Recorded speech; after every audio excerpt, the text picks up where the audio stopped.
दोस्तों, आज हम जानेंगे कि भगवान राम मर्यादा पुरुषोत्तम थे। फिर एक अप्सरा ने उन्हें क्यों श्राप दिया था। किष्किंधा का राजा बाली था, जो कि देवराज इंद्र का पुत्र था। बाली जिससे भी लड़ता था, उसकी आधी शक्ति उसमें समाहित हो जाती थी। भगवान राम को विष्णु का 7वां अवतार माना जाता है।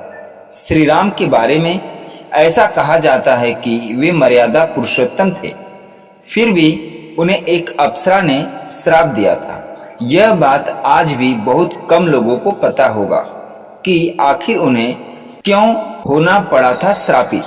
दरअसल ये कहानी उनके द्वारा किया गया बाली के वध से जुड़ा है। इस कहानी में छल से श्री राम ने बाली का वध किया था। आइए जानते हैं इसके विषय में विस्तार से। किष्किंधा का राजा बाली था, जो कि देवराज इंद्र का पुत्र था। बाली जिससे भी लड़ता था, उसकी आधी शक्ति उसमें समाहित हो जाती थी, ये सभी जानते हैं। लड़ने वाला अंत में कमजोर होकर हार जाता था। कहते हैं कि बाली ने सुग्रीव की पत्नी और उसकी संपत्ति को अपने वश में रखकर उसे राज्य से बाहर कर दिया था। यह देखकर श्री राम ने सुग्रीव को बाली से युद्ध करने के लिए कहा। युद्ध के दौरान श्री राम ने छुपकर बाली पर तीर से प्रहार किया। परिणाम स्वरूप बाली उस युद्ध में मारा गया। शास्त्रों में वर्णित कथा के अनुसार बाली के मरने के बाद उसकी पत्नी तारा को बहुत कष्ट हुआ।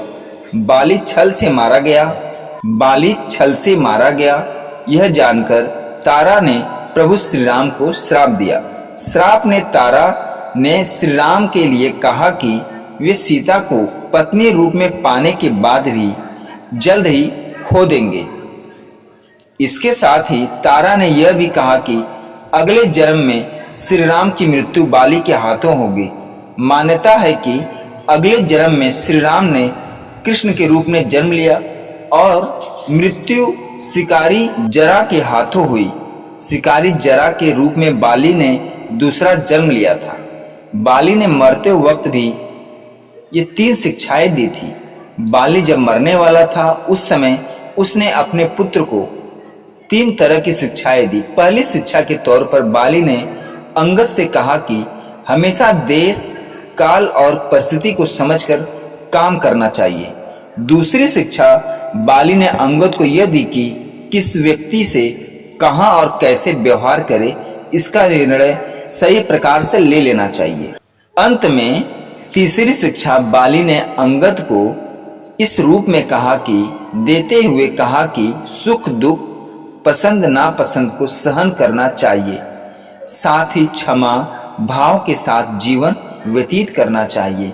तो दोस्तों, ये थी कथा जो कि पुराणों में वर्जित है। तो दोस्तों, ये कहानी कैसी लगी कमेंट में जरूर बताइएगा। अगर वीडियो अच्छी लगी हो तो दोस्तों, प्रभु श्री राम के लिए चैनल को लाइक शेयर सब्सक्राइब जरूर कर दीजिएगा। पूरा वीडियो देखने और सुनने के लिए धन्यवाद।